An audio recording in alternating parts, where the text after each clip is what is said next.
कलारे लागिला कलंक सीमा लंघिला मंचरे अश्लीलता रामायण नाटक मंचस्थ बेले अश्लील प्रदर्शन पौराणिक कथावस्तु उपरे पर्यवेसित मर्यादा पुरुषोत्तम रामचंद्र और माता सीता रामायण नाटक रे अश्लीलता एवं सबु सीमा पार करछंती रावण रे अभिनय करुवा कलाकार।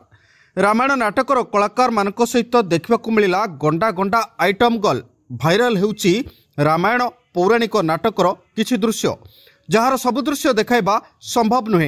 एभली अभावनीय एवं निंदनीय घृण्य दृश्य देखा मिली गंजाम जिला दिगपहंडी थाना मौला भंचा गाँव में गत किछि दिन तले गंजाम जिला सानखेमुंडी मौला भंचारे लागिथिला दुई पार्टी रामायण नाटक।